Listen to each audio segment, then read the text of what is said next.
पहले पार्ट में हमने देखा कि अकीरा जो कि कन्वीनियंस स्टोर में एक लड़की से मिला जो कि उसे काफ़ी ज़्यादा पसंद आई, लेकिन वह लड़की समझ नहीं पा रही थी कि आखिर बेवकूफ़ मुझे घूर क्यों रहा है। वैसे बता दें कि इस लड़की का नाम शिजुका है, जो कि इस फिल्म की फीमेल लीड है। अकीरा शिजुका से हाय हेलो करने लगा और पूछता है कि तुम कहाँ रहती हो। तो इस पर शिजुका कहने लगी कि पहले तुम बताओ कि तुम कौन हो और क्या सच में इतना रिस्क लेकर तुम बाहर सिर्फ यहाँ मसाले लेने आए थे। तो फिर अकीरा बताने लगा कि हाँ ऐसा ही है कि तभी अचानक बाहर से शोर आया किसी के चिल्लाने का। इसलिए अकीरा तुरंत बाहर आकर देखने लगा, लेकिन तभी वह ज़ॉम्बी जो कि एक आदमी के पीछे है वह अब अकीरा के पीछे पड़ गया और स्टोर में आने लगा। तो तब फिर शिजुका ने अकीरा की हेल्प की उस ज़ॉम्बी से बचाने में। क्योंकि शिजुका एक प्रोफेशनल फाइटर थी, इसलिए उसने आसानी से उस ज़ॉम्बी को मार दिया।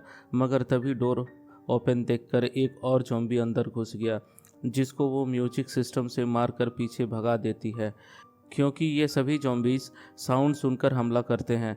अकीरा यह सब देखने के बाद सरप्राइज और इम्प्रेस हो जाता है और इसलिए पूछने लगता है कि क्या तुम मेरे साथ चलोगी, क्योंकि मैं कैंपिंग कर रहा हूँ अकेले। कुछ भी करने में मज़ा नहीं आ रहा है, इसलिए अगर चाहो तो तुम मुझे ज्वाइन कर सकती हो। लेकिन शिजुका ने साफ इनकार कर दिया, ये बताकर कि नहीं, मैं तुम्हारी तरह पागल नहीं हूँ जो जान बचाने की बजाय इन सब कामों में टाइम वेस्ट करूँ। यानी मेरा सिंपल सा फंडा है कि मुझे कैसे भी करके खुद को जिंदा रखना है और सरवाइव करना है। इसलिए मैं तुम जैसे लापरवाह पर्सन के साथ रहकर अपनी ज़िंदगी खतरे में नहीं डाल सकती, जो कि ऐसे समय बाहर सिर्फ नमक मसाले लेने के लिए आया है। अकीरा चुप खड़ा रह गया और शिजुका वहाँ से चली गई, जिसके बाद अब हम देखते हैं कि अकीरा वापस अपने घर आ चुका है, जहाँ पर वो कुछ पुरानी तस्वीरें देख रहा था कि तभी अपने बेस्ट फ्रेंड केंचो की फ़ोटो देखकर उसे याद करने लगा और सोचने लगा कि पता नहीं मेरा दोस्त जिंदा होगा भी या नहीं।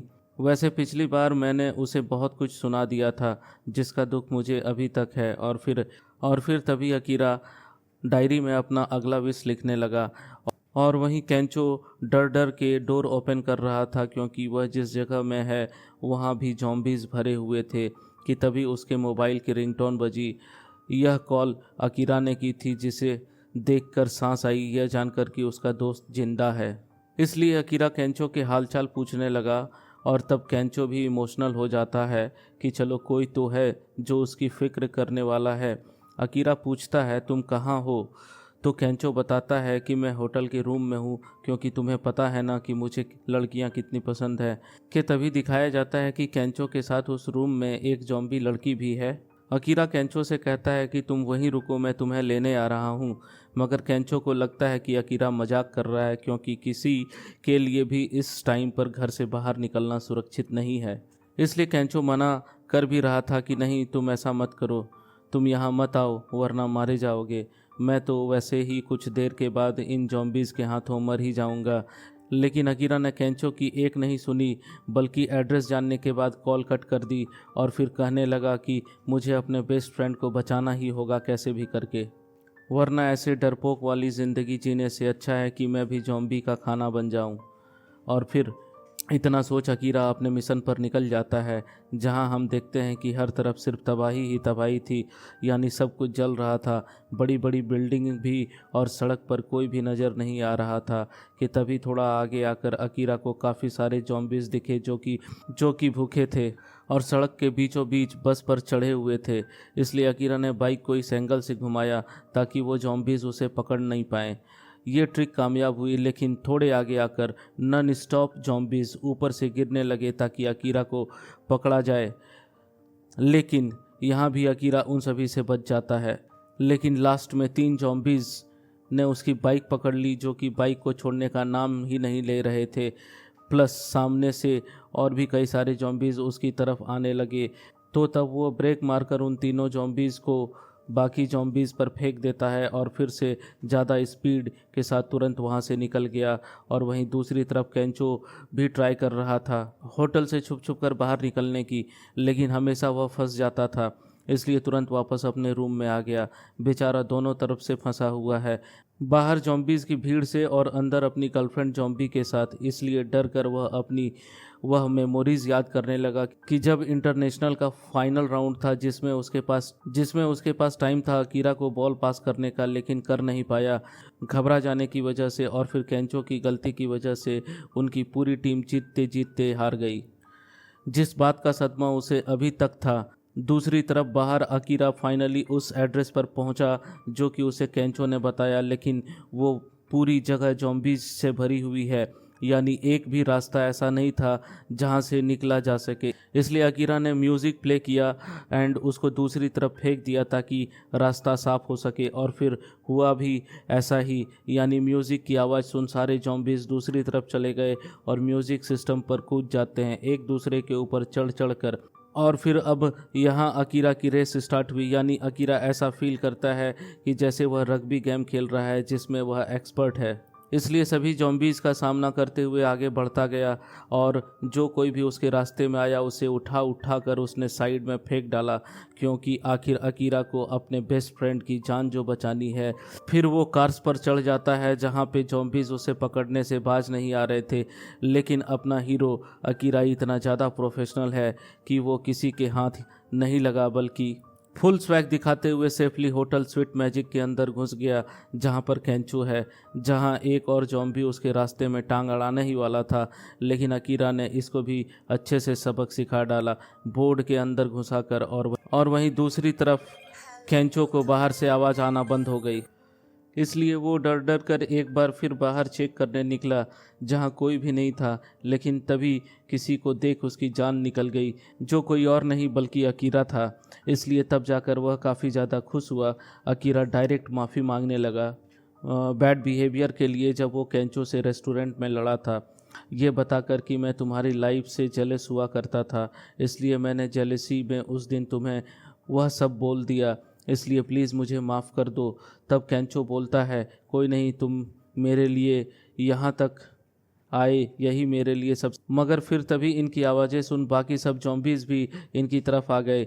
बेचारा केंचो तो फिर से डर के मारे घबराने लगा, लेकिन अकीरा ने उसे शांत होने को बोला, क्योंकि मुझे लगता है कि अभी केंचो को ये बात पता नहीं थी कि जॉम्बीज़ आवाज़ सुनकर अटैक करते हैं। इसलिए जब जैसे ही इन दोनों ने दूसरा डोर ओपन किया तो तब वो इनके पीछे पड़ गए, लेकिन जैसे तैसे यह दोनों फाइनली बिल्डिंग से बाहर आ गए और कुछ दरवाज़ा में फंसाकर दरवाज़ा को बाहर से लॉक कर दिया और वहाँ से निकल गए। जिसके बाद अब हम इन दोनों को एक रेस्टोरेंट में चिल करते हुए देखते हैं, जहाँ केंचो ने बहुत सारा खाना बनाया क्योंकि वह बहुत अच्छा सेफ है, इसलिए यह देख अकीरा काफ़ी ज़्यादा खुश होता है। आफ्टर डिनर जब ये दोनों बातें कर रहे थे तब केंचो दिल से अकीरा को थैंक्स करने लगा उसकी जान बचाने के लिए, मगर तभी केंचो अकीरा की डायरी देखकर पूछता है कि आखिर यह कैसी लिस्ट है। तो तब अकीरा ने सब बता दिया कि यह मेरी विश लिस्ट है जिसे मुझे पूरा करना है। केंचो उसे पढ़ता है जिसमें एक विश यह भी थी कि अपने बेस्ट फ्रेंड केंचो की जान बचाना एंड उससे माफ़ी मांगना। तो इसे पढ़कर केंचो काफ़ी ज़्यादा इमोशनल हुआ और सोचता है कि उसका दोस्त उससे कितना प्यार करता है। फिर अकीरा पूछने लगा कि क्या नेक्स्ट विश पूरी कराने में तुम मेरी मदद करोगे।